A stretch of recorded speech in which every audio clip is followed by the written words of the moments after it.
My name is Sheri A. Blazek. I'm 32 years old. My husband Daniel is 30. We had been married for 6 years and together for 8. No children, both working full-time. From the outside, we looked like one of those couples people pointed at as proof that relationships could work. Stable, comfortable. The kind of marriage people described as solid. But the comment that ended everything didn't happen during some explosive fight. That's the part that still plays in my mind sometimes. It was a completely ordinary Tuesday night. We were sitting on the couch eating leftovers while some reality show played quietly in the background.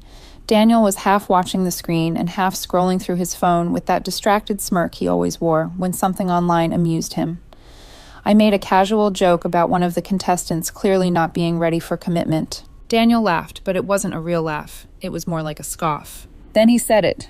Honestly, I regret marrying so early. I should have dated more women first. Just like that. No build-up, no hesitation. I turned slowly and looked at him, waiting for the punchline. Waiting for the moment he would realize how cruel that sounded and correct himself. He didn't. He didn't even look up from his phone. Are you serious? I asked, keeping my voice calm because my brain hadn't fully caught up with what I had just heard. He shrugged.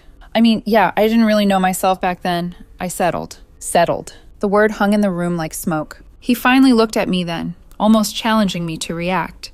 There was no guilt on his face, just mild irritation, like I had asked him something inconvenient. I smiled slightly.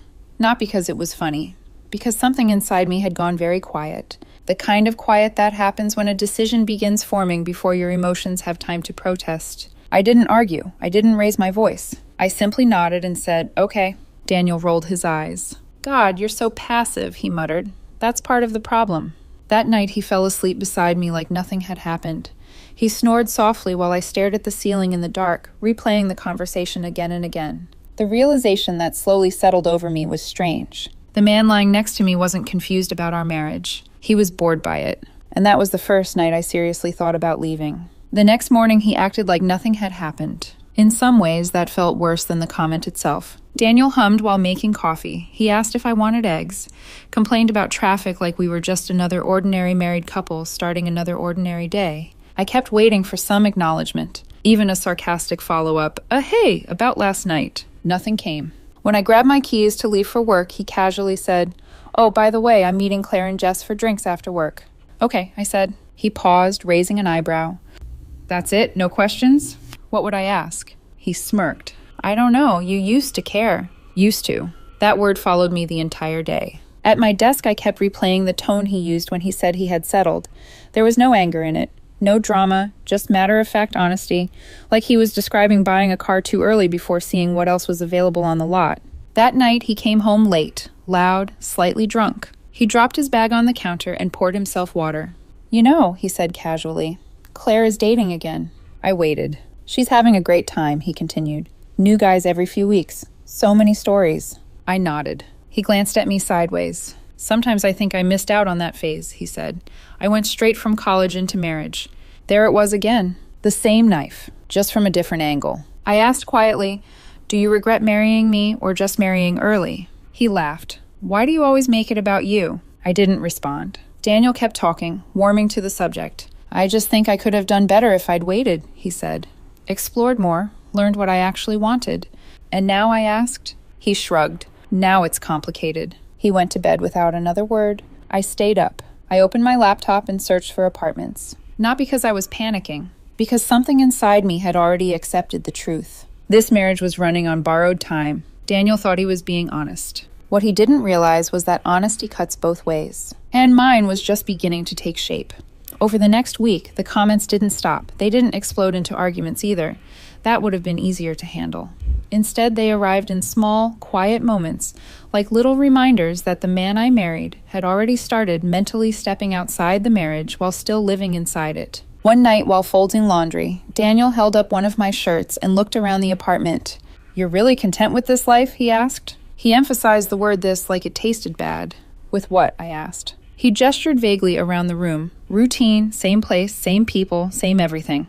I didn't answer. Another evening he was scrolling through Instagram when he suddenly turned the phone toward me. Look, he said, remember Eric from my college? I nodded vaguely. He just got divorced, Daniel said, squinting at the photo. Wow, he aged well. Then he added with a half laugh, I always wondered what would have happened if I'd said yes to more things back then. He watched my face carefully when he said it. I kept my reaction neutral. That seemed to irritate him more than if I had yelled. What Daniel wanted was a reaction, a fight, reassurance, something that proved I was still competing for a position he had already started questioning. Friday night, he came home buzzed again. He climbed up onto the kitchen counter, swinging his legs like he was 22 instead of 30. "You know what scares me?" he said.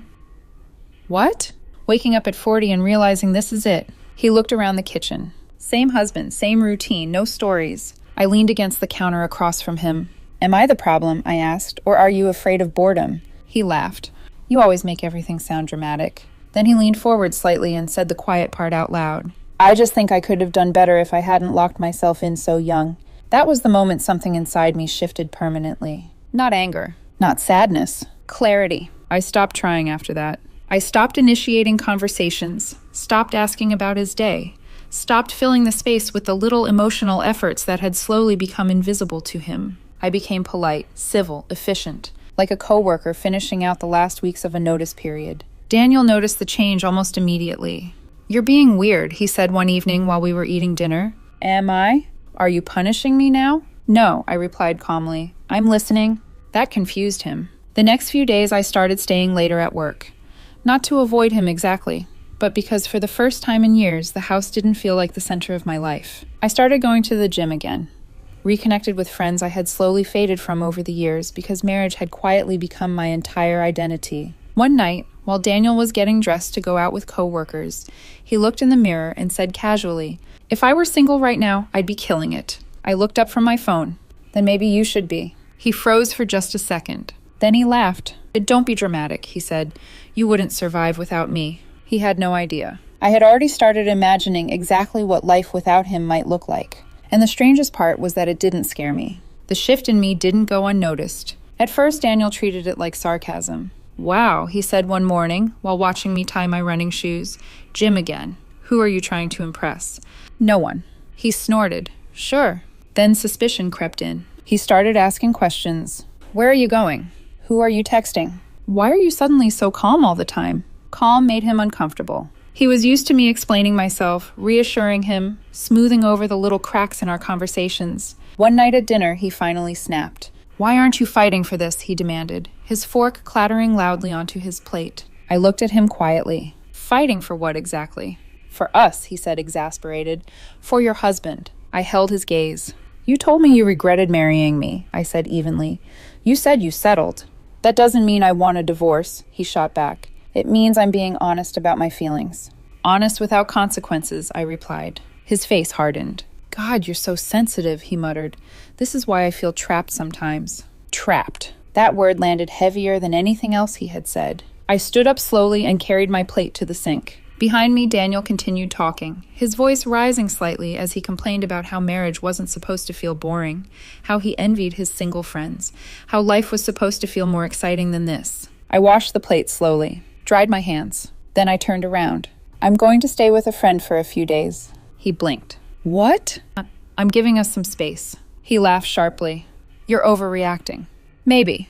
You'll be back by Sunday," he said confidently. I didn't argue. I went into the bedroom and packed a small bag. Just the basics. Clothes, toiletries, a couple of books. As I zipped the bag closed, Daniel leaned against the doorway with his arms crossed. "You really think you'll do better out there?" he asked. "Dating at your age is brutal." I paused for a moment. Then I smiled. Not bitterly, not sadly. Calmly. "I'm not leaving to do better," I said. "I'm leaving because I deserve better." The smile disappeared from his face. I walked out of the house before he could think of something else to say. And for the first time since that quiet Tuesday night on the couch, I felt like I could breathe again. The first few days away were quieter than I expected. There were no dramatic phone calls, no emotional speeches, no desperate apologies.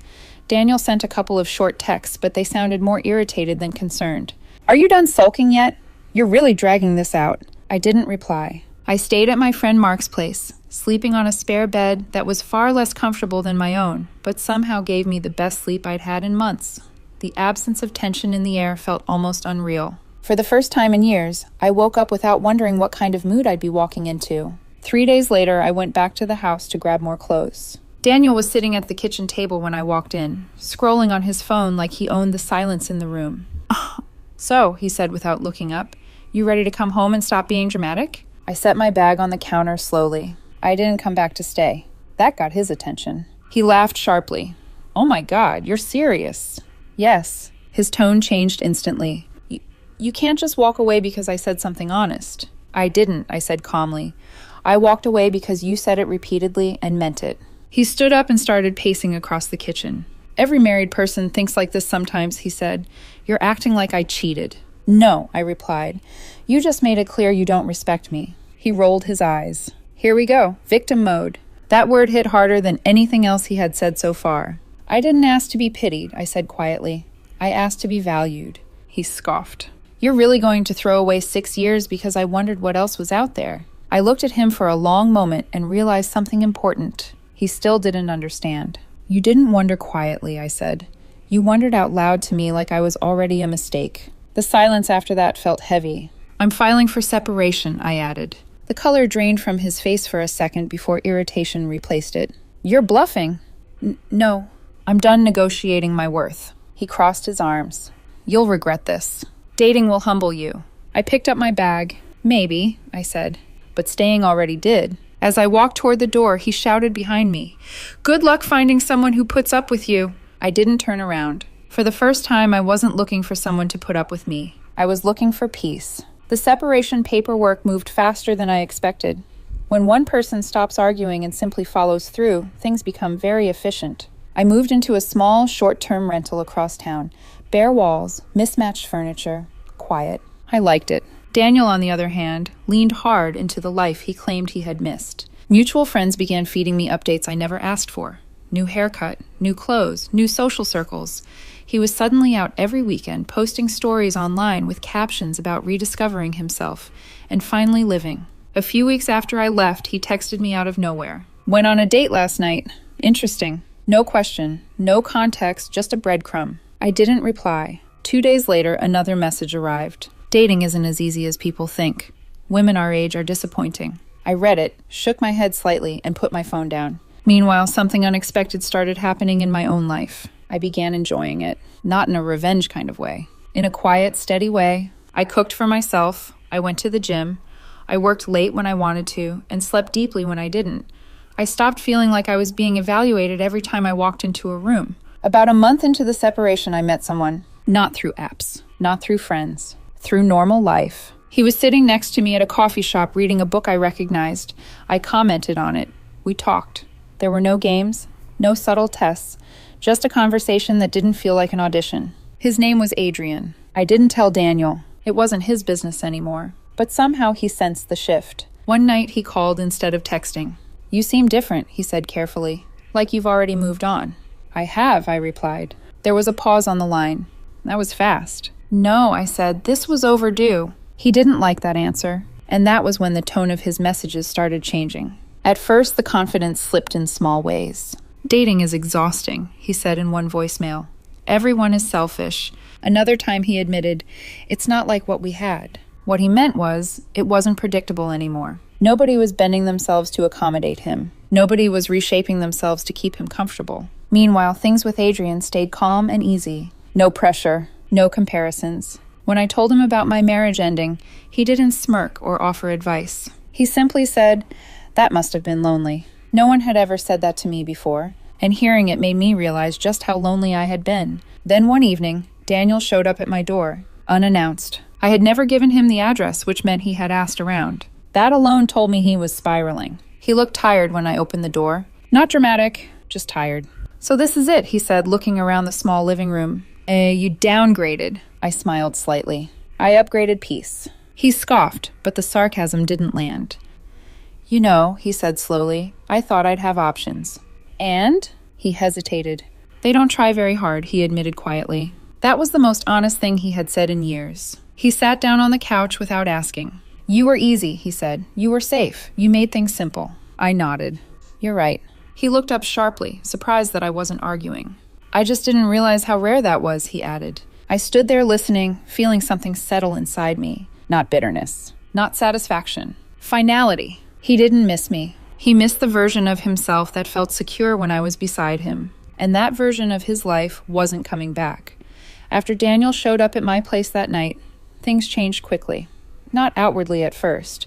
There were no dramatic fights or public scenes, but emotionally, something inside him had started unraveling. At first, the messages returned slowly, one every couple of days, sometimes nostalgic, sometimes strangely playful, like he was trying to rewind us back to a version of our marriage that only existed in his memory. "Remember our road trip to Asheville? You always knew how to calm me down. No one listens the way you used to." I didn't answer. Every reply felt like it would reopen a door I had already walked through. Then the messages started changing. The tone shifted from nostalgia to something more desperate. One night around 11, my phone rang. When I answered, Daniel was crying so hard I barely recognized his voice. "I messed up," he said between breaths. "I thought I wanted freedom, but it's just empty." I didn't interrupt him. I didn't rush to comfort him either. I simply listened. "I went on a date tonight," he continued. "She talked about herself for 2 hours straight. Didn't ask me a single question. And I kept thinking, this never happened with you." "I know," I said quietly. There was a pause on the line. "You always made space for me," he added. "And you resented me for it," I replied. That stopped him. A few seconds passed before he said softly, "I didn't mean it like that." "But you lived it like that," I answered. The next week he sent a message that was longer than anything he had written before. It wasn't a text so much as a letter. Paragraphs about how immature he had been, how he hadn't understood what marriage really meant, how he had taken stability for granted. He said he was willing to start over. Counseling, dates, anything. By then, Adrian and I had grown close. Not rushed, not dramatic, just steady, honest. I decided Daniel deserved the truth. "I'm seeing someone," I wrote. The response came almost instantly. "So I was right," he replied. "You just wanted out." "No," I typed back. "I wanted respect." 2 days later, he showed up at my door again. This time he looked worse. Eyes red, face drawn, his confidence gone. "I'm ready now," he said quietly. "I know what I want." I studied him carefully, really looked at him, and the strangest thing happened. I felt nothing. No anger, no bitterness, no temptation to reconsider. Just distance. Because the moment he decided he had settled for me was the moment I stopped being an option in his life. He just hadn't realized it yet. "You don't want the marriage we had," I said gently. "Yes, I do," he insisted. "No," I said. "You want the safety of it without respecting it." His shoulders sagged. "I'll do anything," he whispered. Anything. And that was when I knew, with absolute certainty, that the story between us was over. Love that appears only after the alternatives fail isn't love. It's fear. I helped him up from the couch and walked him to the door. "I hope you find what you're looking for," I said. "I really do. But it won't be with me." He stood there for a moment, stunned, like the finality of the moment had just landed. Then he turned and walked away. The divorce finalized quietly. No courtroom drama, no shouting matches, just signatures on documents, a brief handshake between lawyers, and the strange feeling of closing a chapter that once felt like the entire book. Daniel didn't look at me when we signed the papers. I didn't try to catch his eye. A week later, he sent one final message. Not angry. Not manipulative. Just tired. "I really thought I'd find something better," he wrote. "I didn't realize how rare what we had was until it was gone." I stared at the message for a long time before replying. "I hope you find what you're looking for." That was it. Adrian and I moved in together a few months later. There was no rush and no dramatic declarations, just mutual respect and an ease that never made me feel like I had to compete for my place. He never mocked my steadiness, never treated my consistency like a flaw. When he talked about our future, it wasn't framed as a compromise. It was something he chose. One night, out of curiosity, I looked at Daniel's social media again. The posts had slowed. The captions weren't about freedom anymore. They were vague, reflective, sometimes sad. He was still dating, still putting himself out there. But the excitement he once bragged about had been replaced by exhaustion. I didn't feel smug. I felt grateful. Grateful that when he told me he regretted marrying me, I believed him. Grateful I didn't beg or bargain. Grateful I didn't twist myself into someone more exciting just to stay chosen. Most of all, I was grateful that I walked away before his resentment finished hollowing me out. Because when someone tells you they think they settled for you, the most powerful thing you can do is believe them and let them discover what life looks like without you. Sometimes the best revenge isn't revenge at all. It's moving on, being valued, and never again having to prove your worth to someone who failed to see it the first time.